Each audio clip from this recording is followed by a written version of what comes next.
Bismillahirrahmanirrahim. Alhamdulillahirabbil alamin. Allahumma shalli wa sallim wa barik ala sayyidina Muhammadin wa ala alihi wa sahbihi wa man tabi'ahu bi ihsan ila yaumiddin. Amma ba'du. Para jemaah Masjidul FM yang dirahmati Allah Subhanahu wa taala. Assalamualaikum warahmatullahi wabarakatuh. Waalaikumsalam. Alhamdulillahirabbil alamin. Siang ini kita diberi nikmat Allah Subhanahu wa taala sehingga kita bisa berkumpul lagi, bisa bersilaturahmi, bisa bertatap muka dengan saudara-saudara kita yang salawat serta salam kita sampaikan kepada Nabi Muhammad sallallahu alaihi wasallam beserta keluarganya dan juga para sahabatnya. Para jemaah sekalian, meneruskan kajian kita minggu lalu, kita sudah masuk pada pembahasan tentang azan. Di pertemuan yang lalu kita sudah bahas tentang hukum azan itu sendiri dalam sholat lima waktu dan juga sholat-sholat sunnah yang lainnya. Jadi dari banyaknya sekian pendapat bahwa jumhur ulama mengatakan azan itu hukumnya fardu kifayah. Fardu kifayah artinya setiap kali datang waktu sholat maka seorang muslim wajib harus mengumandangkan azan, dan kalau tidak ada satupun yang azan maka dosanya terkena pada semuanya yang berada di kampung atau di negeri tersebut. Tapi menurut ulama mazhab Imam Syafi'i, azan hukumnya sunnah saja. Artinya azan tidak azan tidak ada tanggungan dosa. Azan berpahala, tidak azan pun tidak ada masalah.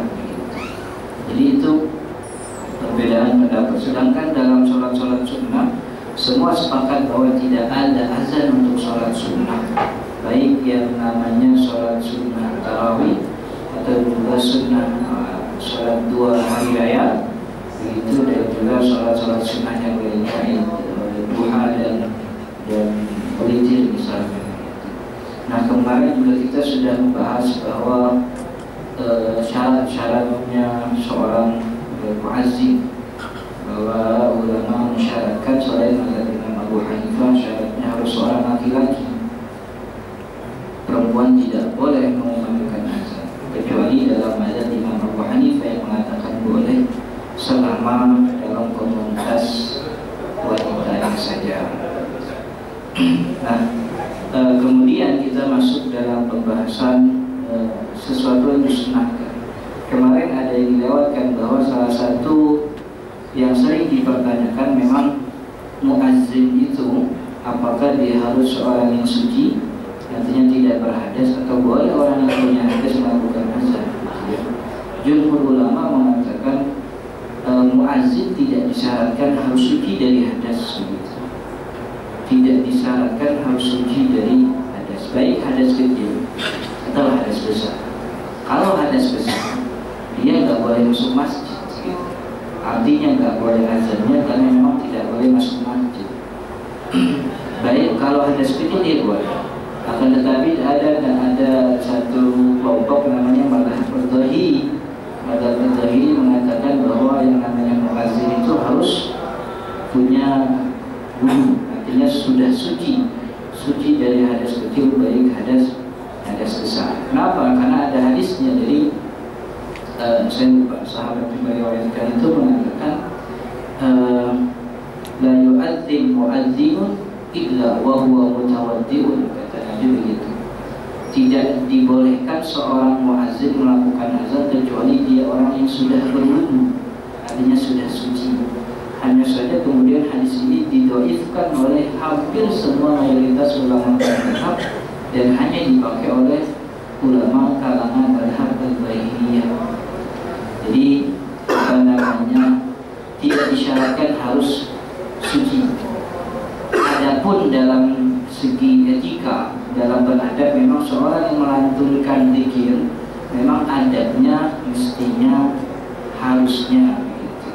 Bagusnya dia orang yang bersih dari hadas. Itu dia terkait tentang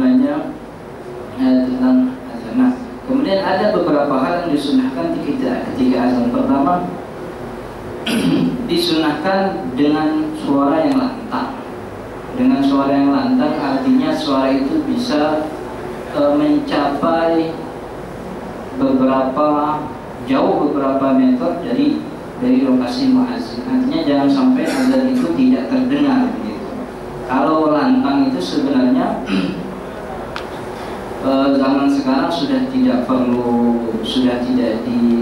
dipermasalahkan karena memang sudah memakai speaker. Dan memang zaman dulu kan ulama ini kan bikin kitabnya waktu nggak ada speaker gitu.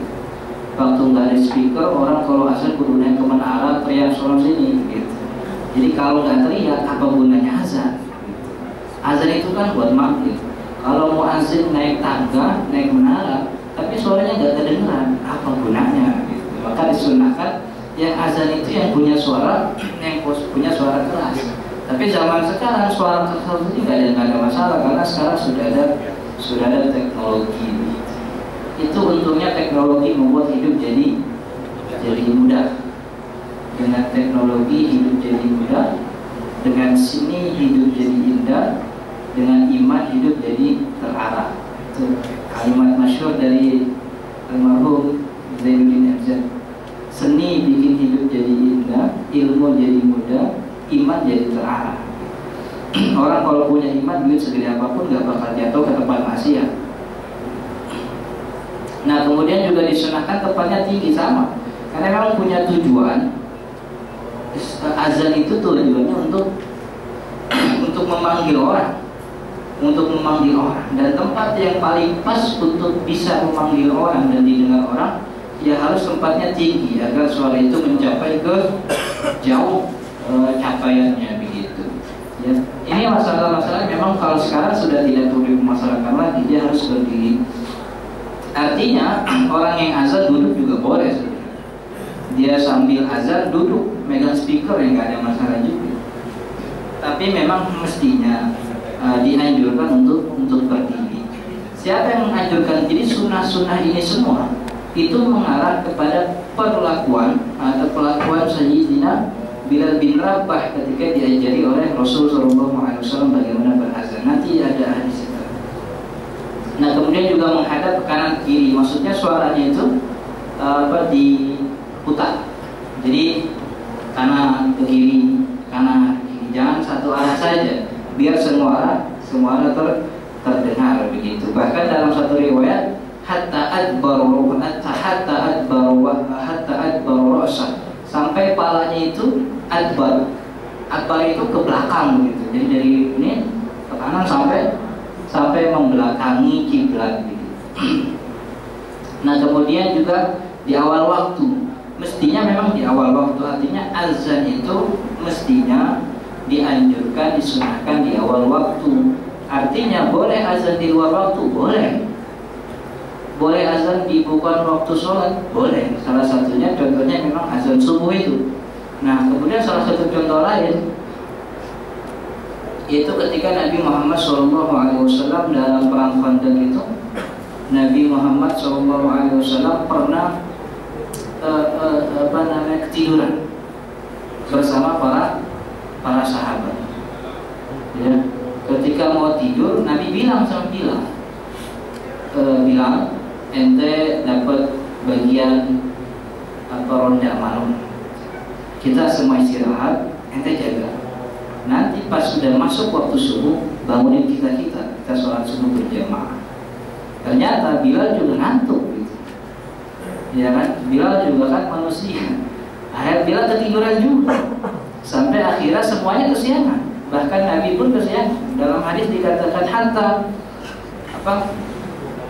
la tama wajhahu nuru syamsi, sampai pipi Nabi itu ditampar oleh panasnya matahari. Jadi saking matahari udah naik, sampai kalimatnya dalam hadis itu hatta la tama wajhahu nuru syamsi, sampai sinar matahari itu menampar wajah Nabi. Akhirnya Nabi bangun, kemudian Bilal ketiduran juga. Akhirnya ditegur sama Nabi pun, fa'adzin lis sholat, azan kita sholat subuh. Artinya Nabi Muhammad SAW mengqadha sholat subuhnya. Ini masalah baru nih, memang ada qadha sholat gitu. Nah, nanti ada pembahasan kita tentang qadha sholat. Habis sholat, habis azan, iqamat, kemudian sholat Jumat, nanti kita akan bahas tentang qadha sholat. Jadi Nabi mengqadha sholat. Nah, di dalam dalam ketika beliau melakukan perjalanan haji wada kalau tidak salah, beliau juga melakukan itu. Artinya beliau mengakhirkan sholat maghribnya, jadi menjamak maghrib dengan isya. Kemudian beliau memerintahkan beliau untuk azannya di waktu isya. Artinya di waktu isya sudah bukan di awal waktu lagi. Azan untuk sholat maghrib dan sholat isya. Artinya boleh azan di luar waktu kalau memang tidak menimbulkan fitnah gitu. Ya. Kayak dalam beberapa masjid itu kan banyak yang kalau habis maghrib bikin pengajian. Karena pengajian itu sampai molor, sampai jam 9-8. Apalagi kalau ustadznya orang tua gitu kan, yang dibilangin gak mau gitu. Udah katanya aja. Belum beres ngaji, belum beres terusin sampai jam 9-8 sampai jam 8 baru selesai. Nah, kalau sekiranya setengah 8 jam 8 mau mulai sholat isya, kalau harus mengumandangkan azan itu kan jadi fitnah nanti. Artinya kadang-kadang nih jam 8 baru azan gitu. Ini azannya yang keliru apa jemaah yang salah pasang gitu kan. Nah, itu kan akhirnya menimbulkan keraguan di kalangan masyarakat. Maka mestinya kalau memang ngajinya molor nggak ada masalah. Tapi azannya tidak perlu dikeraskan. Atau kalau perlu nggak perlu lagi azan, langsung iqamat saja begitu. Jadi kalau di pesantren nggak ada masalah, karena pesantren masjid punya dia. Jemaahnya jemaah santri semua, orang kampung nggak ada yang masuk. Jadi ketika ada pengajian pada maghrib mulai kiainya memimpinnya sampai molor jam 9 tuh mereka azan. Mereka azan dan itu biasa dilakukan di pesantren. Tapi ketika di masyarakat kalau harus molor ngajinya sampai jam 8, jam 9, lalu harus azan, takutnya menimbulkan fitnah, menimbulkan keraguan-keraguan di kalangan masyarakat. Jadi mestinya di awal waktu gitu ya. Mestinya di awal waktu. Kalau di beberapa pesantren yang nyampur gitu ya, saya kan juga punya banyak teman-teman asatidz di pesantren yang pesantrennya itu nyampur dengan orang kampung. Jadi biasanya rumah kirinya samping sama rumah orang kampung, kamar santrinya nyampur gitu. Mereka ketika ngaji biasa, badal maghrib ngaji, tapi setelah semuanya masuk sholat isya, mereka belum selesai ngaji, mereka berhenti dulu buat apa? Buat azan, biar ngasih tahu orang kampung kalau waktu isya sudah masuk. Setelah azan, mereka nggak tolak, mereka terusin ngajinya sampai sekitar jam 8 baru selesai ngaji, tinggal komen. Jadi azannya sekira untuk mengumumkan bahwa sholat isya sudah masuk waktunya. Jadi memang mestinya dianjurkan di awal waktu. Nah, kemudian menghadap kiblat ini juga bukan sesuatu yang diharuskan. Artinya muazzin boleh tidak menghadap kiblat. Jadi memang dianjurkan menghadap kiblat karena ini yang berlaku Bilal. Ini salah satu hadisnya bahwa dari Abu Juhaifah radhiyallahu anhu, beliau berkata, aku melihat Bilal azan dan aku memperhatikan mulutnya yang ke kanan ke kiri. Artinya mengumandangkan azannya itu lantang ke kanan ke kiri gitu. Jadi palanya berputar gitu, kiri kanan. Dan jarinya ada di telinga. Jadi kalau Bilal jadi dua-duanya, tangan dua-duanya ada di kanan, ada di kiri gitu ya. Walaupun kalau dalam riwayat Imam An-Nasai tangannya cuma satu yang ada di kuping, entah tangan kiri atau tangan kanan saya lupa.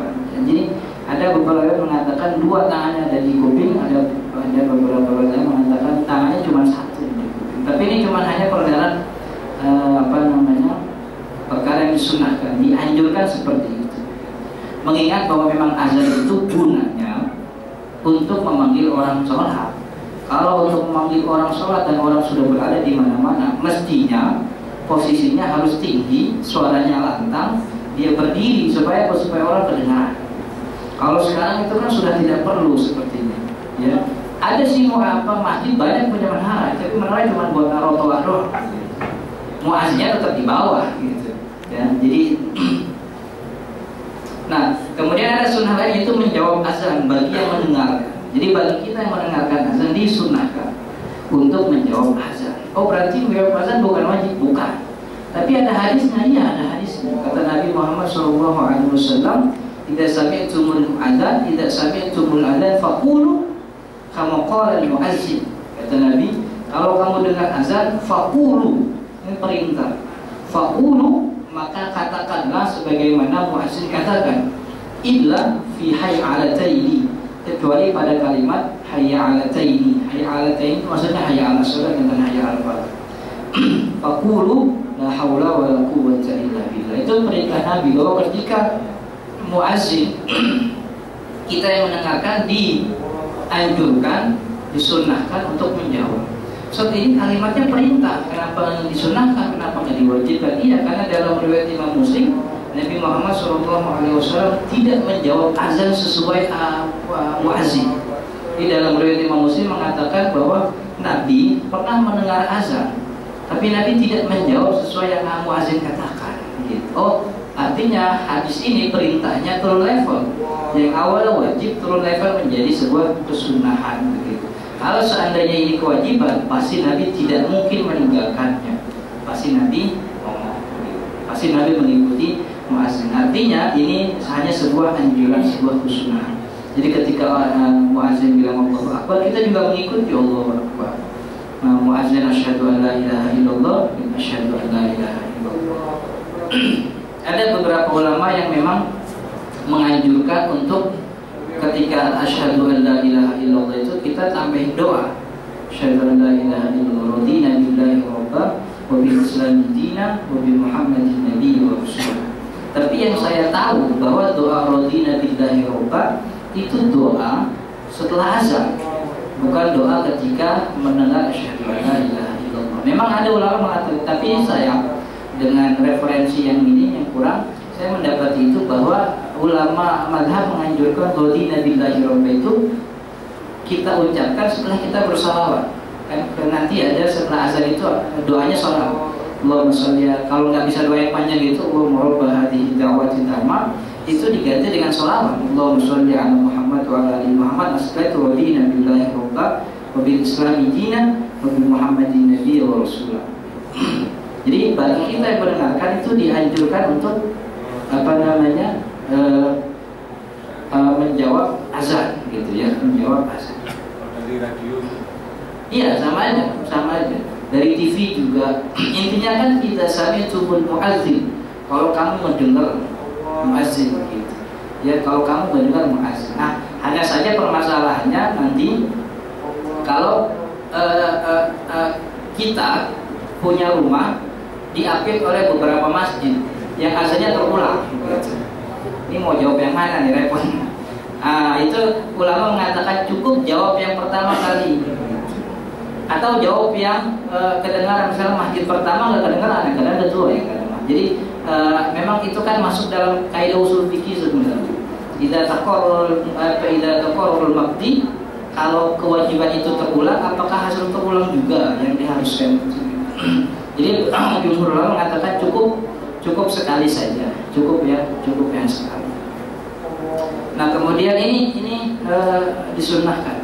Nah kemudian disunnahkan berdoa setelah azan. Ya, jadi kata Nabi Muhammad SAW, la yuraddu du'a bainal adzan wal iqamah. Doa yang dipanjatkan antara azan dan iqamah itu tidak terkena. Ini salah satu tempat-tempat di mana doa itu mustajab. Jadi resep ulama ketika mengajarkan para umat muslim itu berdoa, cari tempat-tempat di mana doa itu mustajab. Salah satu tempat doa itu mustajab itu antara azan dan iqamah. Jadi setelah azan, setelah Allahumma sholli ala Muhammad, radina billahi, kita doa. Minta apa? Minta sesuai yang kita mau.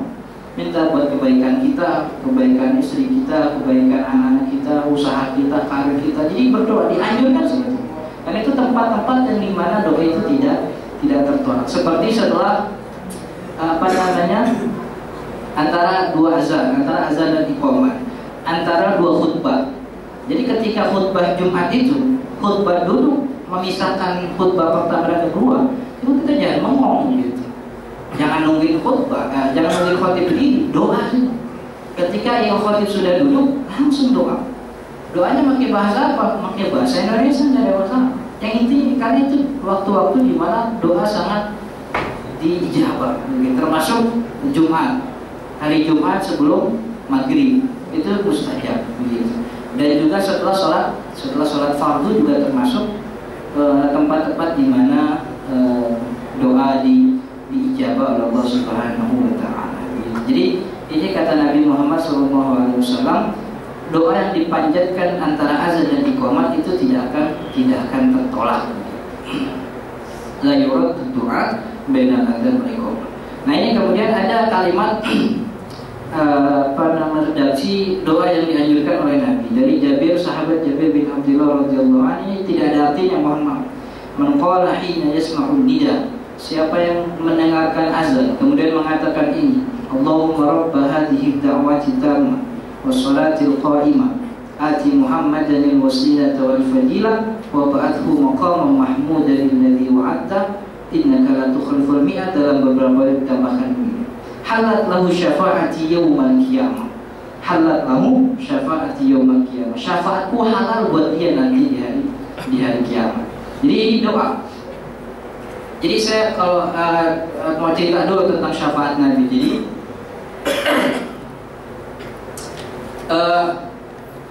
Nabi Adam itu kan tempatnya di surga, pertama kali diciptakan di surga.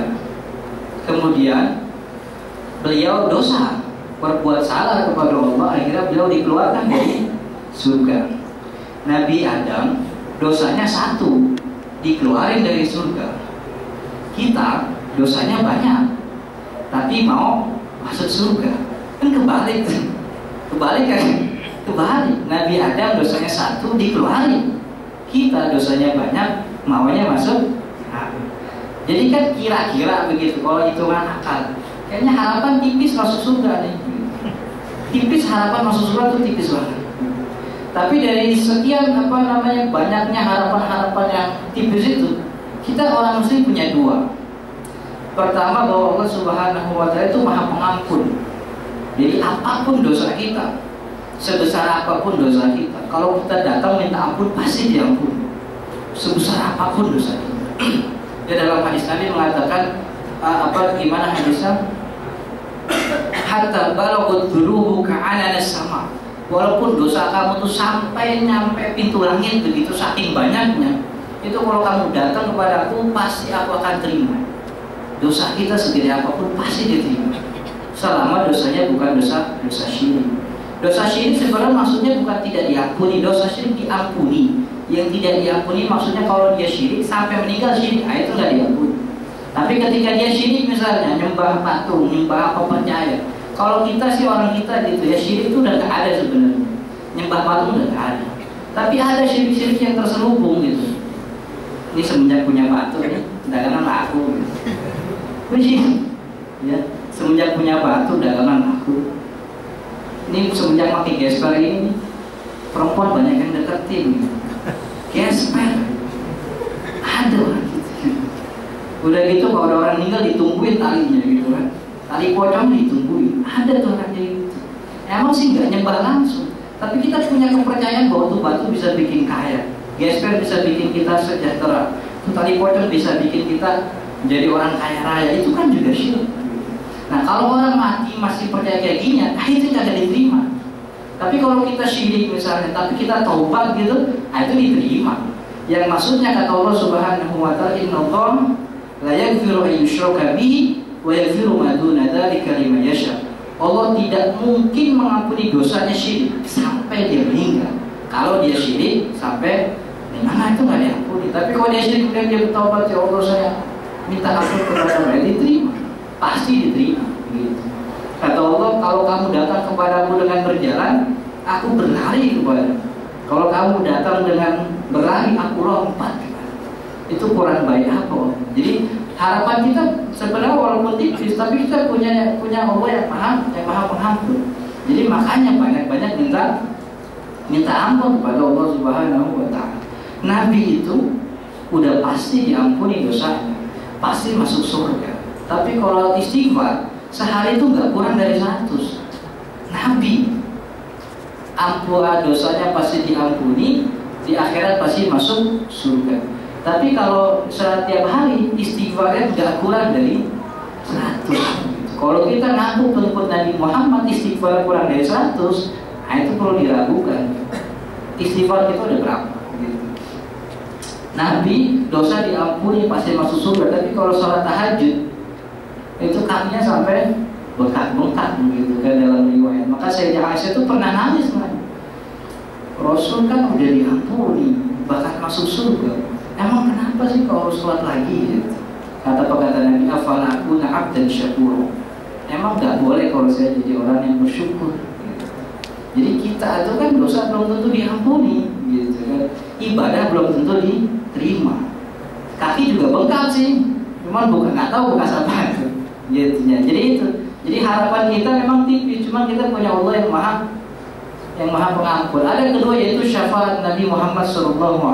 Ini harapan kita bahwa nanti di akhirat ketika orang sedang kebingungan mau diadili oleh Allah Subhanahu wa Ta'ala, orang nyari bantuan. Di pojokan Solo ada yang Mas, kita mau diadili. Iya, mau diadili kita. Kira-kira kita minta bantuan ke siapa ya? Wah, orang juga pada mau diadili, nggak ada yang minta bantuan. Kita minta bantuan ke Adam aja. Loh, kok ke Adam? Adam itu kan nenek moyang kita. Beliau yang melahirkan kita sejak awal. Minta bantuan kan? Datang manusia ke Nabi Adam. Nabi Adam nolak. Enggak, saya udah dikeluarin dari surga. Saya cuma makan buah khuldi, dikeluarin masuk surga. Malu saya kalau ngasih syafaat maintain kepada ini. Malu. Datang ke Nabi Nuh ini.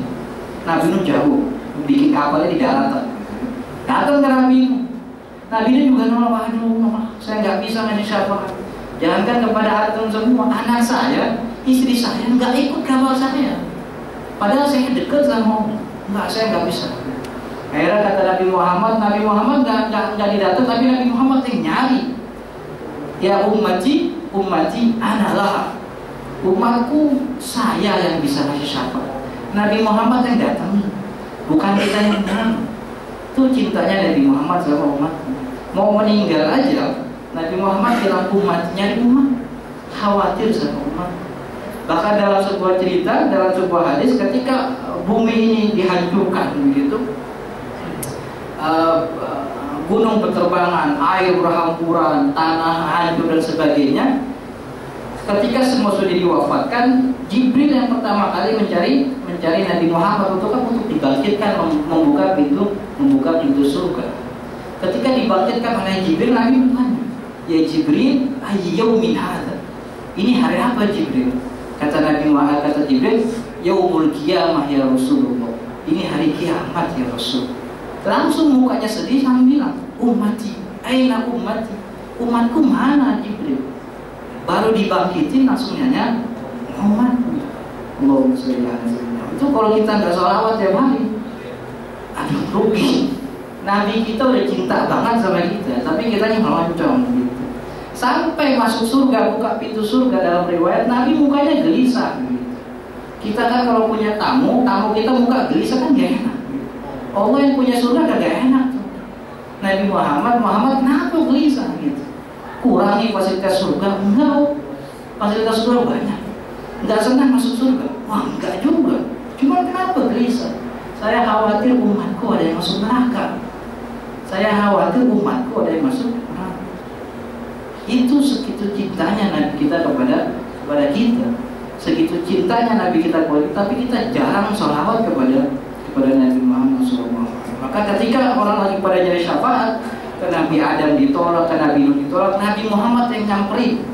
Nabi Muhammad ngambil satu-satu umatnya. Nabi Muhammad bagaimana tahu ciri umatnya? Tahu, karena kata Nabi Muhammad, inna ummati yatuna yaumal qiyamati hurran muhajjalina min atharil wudu, kata Nabi. Nanti di hari kiamat umatku itu datang ke hari kiamat itu dengan wajah yang berseri-seri. Kenapa berseri-seri? Min atharil wudu, bekas wudunya gitu. Itu tandanya tanda umat-umat Nabi Muhammad yang bakal dicomot sama Nabi Muhammad dapat syafaat beliau. Nah ini salah satunya menjawab berdoa setelah azan. Jadi kata Nabi Muhammad, umatku nanti di hari kiamat kelihatan siapa yang mukanya berseri-seri. Kenapa? Karena bekas sujud, bekas sujud. Jadi bukan wudu doang gitu kan. Kalau wudu doang kan bisa tiap hari. Wudu sujud juga gitu. Itu. Nah, maka ini salah satu buat kita dapat syafaatnya Nabi Muhammad, dan syafaatul uzma namanya. Syafaat Nabi itu syafaatul uzma. Syafaatul uzma itu menyelamatkan manusia dari siksaan api neraka, masuk ke surga. Jadi walaupun harapan tipis, insya Allah kita punya dua. Kita punya Allah yang Maha Pengampun, kita juga punya Nabi yang cinta banget sama kita. Beliau ngasih syafaatul uzma, begitu ya. Maka ini nih, setiap kali setelah selesai azan, jangan sampai kita nggak doa. Ya Allah merubah hati da'wat kita musulatul qaim. Doa kayak gini nggak mesti diapalin. Tiap hari nongkrong depan TV habis mati pada doa kayak gini. Gitu ya. Saya punya adik itu apa doa kayak gini? Nggak saya ajarin. Cuma kalau tiap maghrib nonton TV, ada azan habis azan nontonin itu doanya. Soalnya doanya itu kan ada anak-anak gitu, apalagi Ramadan kemarin gitu. Saking seringnya jadi apa? Kayak kita baca Al-Fatihah, kan nggak ada ceritanya umat muslim ngapalin itu, nggak ada. Nggak ada orang Islam ngapalin Al-Fatihah itu, nggak ada. Al-Fatihah bisa hafal sendiri, kenapa sering dibaca?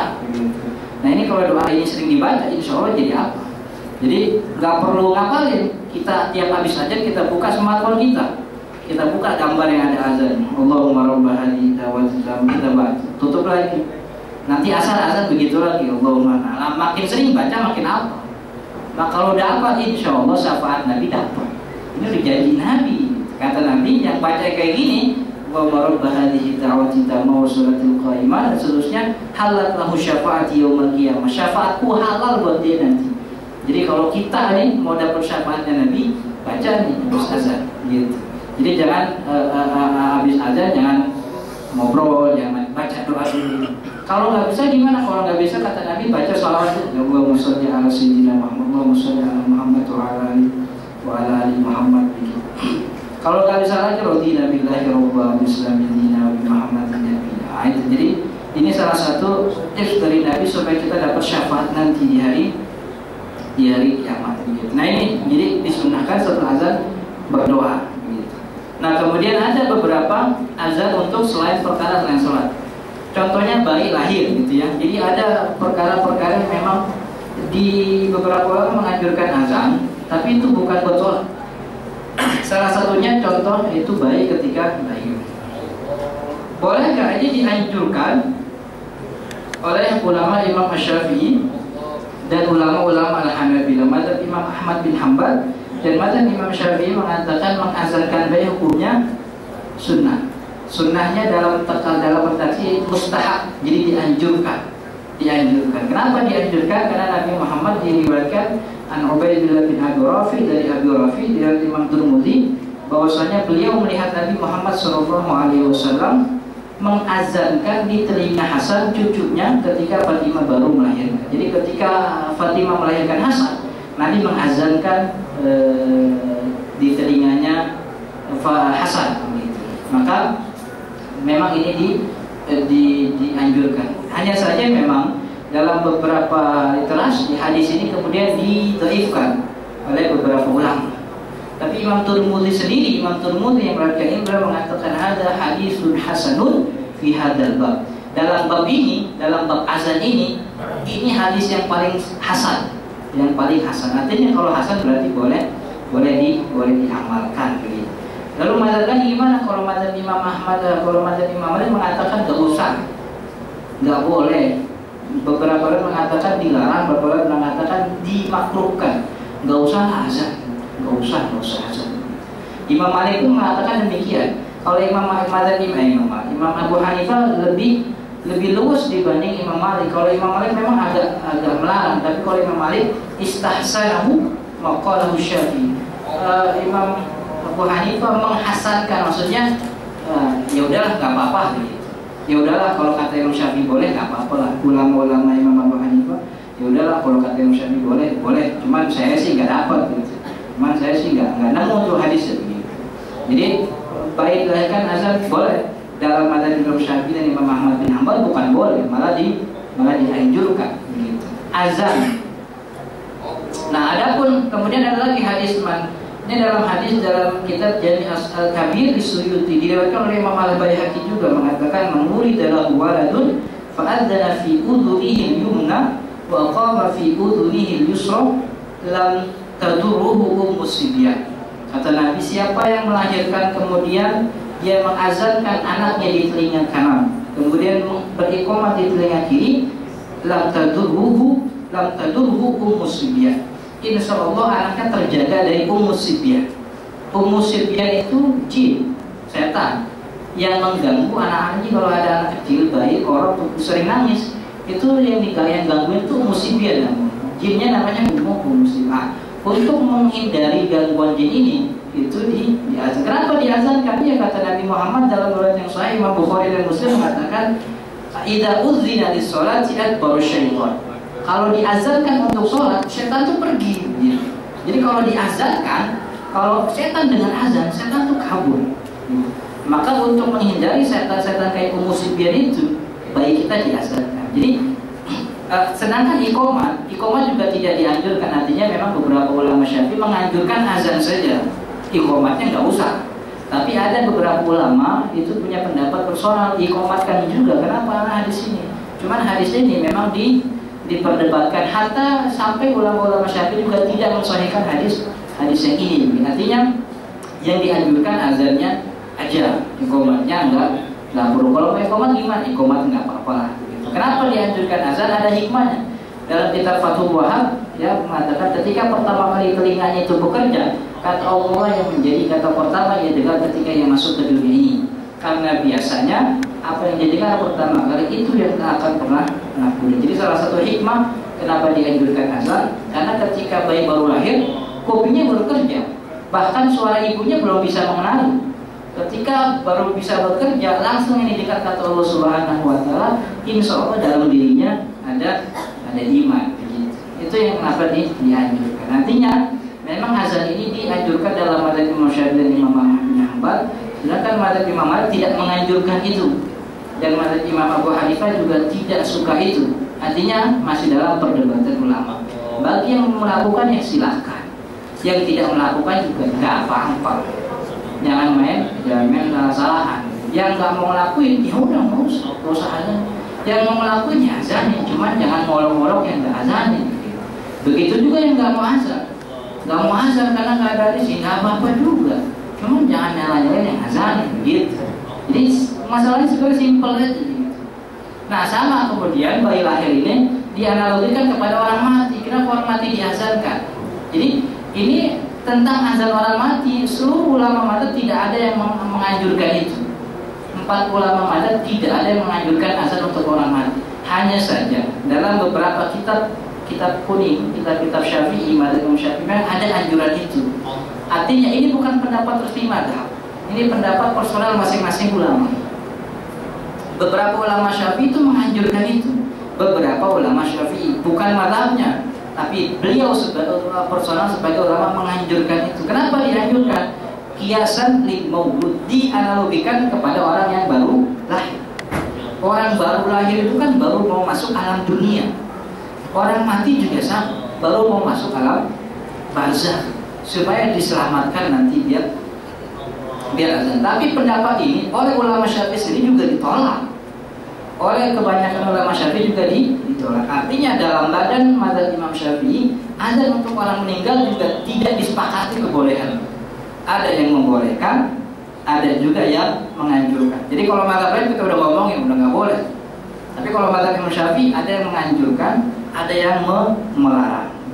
Jadi memang azan yang untuk orang mati memang sebaiknya ya lihat kondisi kampung setempat begitu. Kalau orang kebiasaannya azan ya azan lah nggak apa-apa begitu. Toh memang ada ulama yang menganjurkan itu. Ada ulama, ada orang yang punya otoritas untuk mengatakan boleh. Tapi juga kalau emang nggak perlu ya nggak perlu amat begitu. toh nggak diazanin juga tuh mayit masuk kuburan gitu kan. Ya kan, azan nggak azan tuh mayit tetap masuk begitu. Ya, jadi kalau mau azanin ya monggo, kalau nggak diazanin juga nggak ada masalah. Ya, tidak akan berdosa kalau kayak itu dia tentang bayi. Jadi azannya untuk orang mati itu dianalogikan untuk orang yang baru lahir. Nah kemudian ada lagi azan untuk kebakaran gitu ya. Nih ini azan untuk selain sholat ini yang akan ditampilkan ini semuanya dari kitab mazhab Imam Syafi'i. Jadi ketika kebakaran pun dianjurkan untuk mengazankan gitu. Saya nggak tahu tuh kenapa dia dianjurkan, cuma memang disebutkan demikian, dianjurkan. Kemudian juga perang ya, ketika jihad di jalan Allah Subhanahu wa Ta'ala, ketika memulai perang untuk membakar semangat azan dulu. Nah kemudian juga jin dan setan mengusir jin dan setan. Mengapa ya? Karena ada hadis yang tadi bahwa dalam riwayat Imam Bukhari Muslim mengatakan idza udzina lis-sholati adbaru syaitun. Kalau diazankan setan kabur. Maka biar setan yang ada di dalam diri itu kabur, salah satunya dengan azan. Ini mirip-mirip dengan ruqyah. Nah kemudian juga musafir. Musafir kenapa diazankan? Dianalogikan dengan orang yang berjihad gitu. Ya, karena kata Nabi dalam hadis disebutkan musafir itu masuk ke medan yang baru. Ya, sama seperti orang kalau di Jakarta, nggak tahu di Jakarta juga mungkin sama. Di Jakarta itu masih ada kalau orang walimatus safar itu pakai azan. Ya, mau pergi haji, ya dari rumah hari ini udah mau berangkat ke Pondok Gede gitu kan. Diazanin dulu di rumah gitu. Ya. Padahal di Pondok Gede dia nginep dulu sehari gitu kan. Nginep baru berangkat besoknya gitu. Nah di Pondok Gede juga nggak ada azan tuh. Langsung berangkat aja. Jadi memang beberapa ulama Syafi'i menganjurkan itu karena orang yang pergi haji sama seperti orang yang berjihad. Jadi dianjurkan untuk diazankan. Jadi memang masalah azan ini mazhab yang paling luas tentang azan memang mazhab Imam Syafi'i. Bahkan di selain sholat mazhab Imam Syafi'i membolehkan azan. Salah satunya ini bayi lahir, kebakaran, perang, jin dan musafir. Termasuk orang yang berangkat pergi haji. Ya mungkin yang saya bisa sampaikan mudah-mudahan ada manfaatnya. Kita tutup. Sebelum kita tutup, baik yang ingin bertanya silakan. Ya. Mengenai hukum kan ada yang di sholat Jumat itu ada yang 2 kali, adanya ada yang 1. Iya. Gimana itu?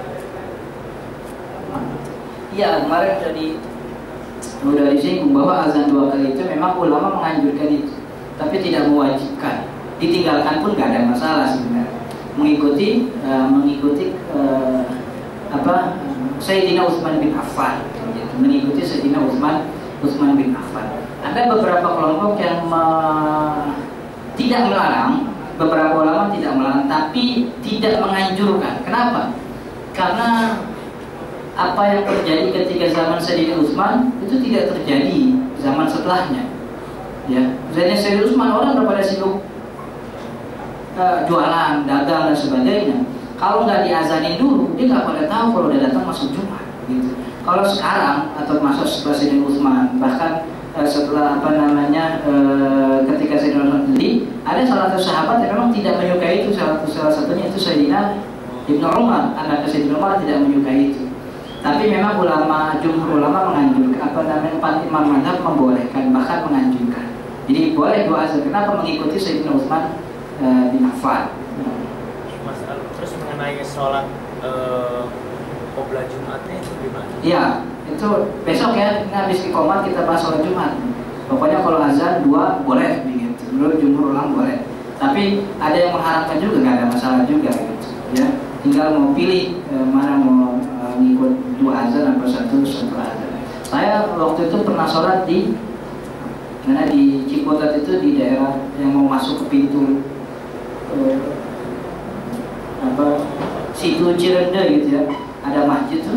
Mereka azannya nggak 2 kali, sekali. Cuman ketika masuk waktu zuhur, pengurusnya bangun. Para jemaah sekalian, waktu sudah menunjukkan jam 11.55, ini sudah masuk waktu zuhur. Silahkan yang ingin melaksanakan sholat qobliyah Jumat. Kita kasih waktu 5 menit. Setelah 5 menit, khotib akan naik dan azan untuk Jumatan. Jadi mereka nggak azan 2 kali, azan sekali. Cuma mereka memberi kesempatan bagi mereka yang mau sholat. Nah, itu lebih enak, lebih asik kayak gitu. Jadi nggak ada yang tergesek tuh kayak gitu. Ya nggak ada yang tergesek. Kalau azan 2 kali kan ada yang nyerang gitu palanya gitu kan. Wah, azan 2 kali. Oke, ada lagi? Ya. Mengenai langgamnya sendiri, Ustaz. Ya. Kalau baca Quran kan ada hadisnya supaya membaguskan ya. Kalau azan ada nggak? Ya, kata Nabi Muhammad SAW, "Idza adzanta fatarassal." Nabi bilang kalau azan, jadi yang saya temu, yang saya dengan minimnya referensi, jadi ulama menganjurkan azan itu tarossal. Tarossal itu ya di diulur-ulur ya, dipanjangin begitu. Tentu kan ulur-ulur itu kalau nggak cakap tuh jadi jelek jatuhnya gitu kan. Iya kan? Jadi nggak enak juga gitu. Maka emang beberapa ulama memilih muazzin itu sama seperti memilih imam. Salah satu poinnya yaitu fasih bacaan Al-Qur'annya. Supaya apa? Supaya ketika dia mentarsil itu, tarosalnya azan itu, azannya jadi bagus. Beda dengan iqamah, idza adzanta fatarasal wa idza aqamta fahdur. Kalau qomat hadir, pakai hadir. Hadir itu ya Allahu cepat begitu. Tapi kalau azan tarosal dipanjangkan, diulur-ulur. Nah, diulur-ulur itu kan mesti bagus, mesti biar kedengaran bagus, orang juga mau datang begitu. Ya, kan kadang orang tuh kalau azannya jelek tuh gak mau datang gitu. Apalagi kalau azan subuh, yang azan cuma orang tua gitu kan. Anak mudanya pada kemana tahu. Jadi memang dia beberapa ulama tidak membahas harus bagaimana lagamnya dan sebagainya. Yang penting ditarsil dan dengan suara yang bagus. Gitu. Ada lagi? Atau kita tutup? Ya. Kalau kan di banyak kampung kan kalau sebelum azan salawatan atau zikir atau subhanallah walhamdulillah wala ya. Itu gimana, ada memang ada dari ulama menjelaskan juga kan? Gitu. Nggak ada, hadisnya pun nggak ada. Beberapa ulama pun, ulama mazhab ketika membahas azan itu nggak bahas gitu-gituan. Nggak bahas sebelum azan harus ada sholawat dan sebagainya begitu. Kalau sholawat yang dimaksud sholawat melantunkan sholawat, ini kan yang dimaksud mungkin sebelum azan muazzinnya dulu. Allahumma sholli ala sayyidina Muhammad wa ala sayyidina Muhammad begitu. Secara fikih itu tidak dilarang begitu. Kenapa? Tidak ada yang tercampur, artinya tidak ada yang dilanggar di situ. Orang baca sholawat kok nggak ada masalah. Orang baca bismillah sebelum memulai pekerjaan itu kan terpuji begitu. Ya, memang ada beberapa kalangan yang mengatakan kalau azan nggak boleh ada ini dulu. Kenapa? Karena nggak ada hadisnya. Memang kalau nyari hadisnya nggak ketemu. Emang nggak bakal ada. Tapi ini kan masuk dalam pembahasan lain. Ini muazzin yang ngomong bismillah dulu, Allahumma sholli ala, sama sekali tidak meyakini bahwa azan itu harus bismillah. Enggak. Sama sekali tidak meyakini kalau azan harus sholawat. Enggak ada gitu. Mereka cuma memang kebiasaan mereka memulai dengan bismillah. Setelah bismillah Allahumma sholli ala, itu kebiasaan orang. Itu kebiasaan yang baik begitu. Hanya saja memang daripada mengundang fitnah, baiknya kalau mau bismillah nggak pakai speaker. Ini bismillahirrahmanirrahim. Baru dia akan pakai speaker. Gitu. Nah, memang ada beberapa kalangan yang pokoknya harus ada hadisnya yang begitu nunjukin. Kalau nggak begitu, kalau nyari dalam nggak ketemu. Ya memang kagak ada gitu ya. Jadi dalam fikih itu nggak masuk ke hukum haram, nggak masuk ke hukum makruh. Kenapa? Nggak, kalau dia haram nggak ada kewajiban yang dilanggar, tidak ada keharaman yang dilakukan gitu. Dan tidak masuk dalam kategori wajib. Nggak ada dalam kategori, kenapa? Karena tidak ada dalil yang menunjukkan itu wajib begitu. Jadi ini sesuatu yang boleh dan bisa saja ini istihsan dibaguskan. Kenapa? Karena tuh orang baca bismillah memulai pekerjaan kan nggak ada yang salah, justru dianjurkan. Oke. Kan kalau sholawat gitu ya, melantunkan sholawatan sebelum sebelum azan begitu ya. Sebenarnya masalahnya itu ganggu apa enggak ganggu aja. Ganggu ke orang. Kadang orang sholawatan jam 4 pagi. Ada tuh masjid nyetel sholawatan jam 4 pagi, nyetel ayat Quran begitu. Ya, sebenarnya dibilang ganggu ya ganggu, belum masuk waktu azan begitu. Mestinya kalau mau tinggal azan aja.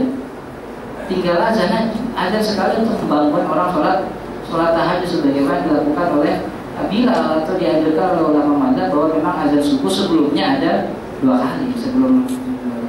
Cuma kan kalau azan mungkin orang agak bingung akhiran lah. Ini azan jam 4 azan gitu. Orang kan biasa azan 4:30 gitu kan. Nah, jadi itu kalau ayat Quran itu kan panjang kan, dari mulai jam 4 sampai molor sampai jam 4:30 terus. Kadang-kadang mau azannya ketiduran juga gitu. Kalau udah masuk jam 5 belum azan juga, masih ayat Quran aja. Itu jatuhnya tuh ganggu. Enggak. Kita udah punya loh aturan tentang, saya punya kopi salinan aturan kesepakatan MUI tahun 74 dengan Kementerian Agama terkait speaker ini. Ada aturan. Orang kemarin ribut-ribut padahal itu sudah diatur sejak tahun 74. Kesepakatan antara Majelis Ulama Indonesia dengan Kementerian Agama terkait speaker itu. Dan memang semua sepakat selama waktunya itu mengganggu, nggak boleh nyalain speaker. Nggak boleh, kecuali kalau azan. Nah, maka tinggal dilihat tuh situasi kampungnya orang siapa. Kalau kebanyakan orang muslim di setel ayat Quran jam 4:30, jam 4 mungkin wajar-wajar aja. Tapi kalau di sekampung itu ada orang non muslimnya yang harus dia istirahat dan sebagainya, itu kan mengganggu lah, mengganggu. Jadi itu sudah diatur. Kita punya lumayan ada 13-14 halaman terkait tentang itu. Ada kita punya di kantor rumah kita. Baik, kita tutup pengajian kita. Kalau azan itu sama dengan iqamat baru sama ya? Enggak. Boleh ganti. Boleh, enggak harus orang sama. Kita tutup dengan kafaratul majlis. Subhanakallahumma wa bihamdika asyhadu an la ilaha illa anta astaghfiruka wa atubu ilaik. Assalamualaikum warahmatullahi wabarakatuh.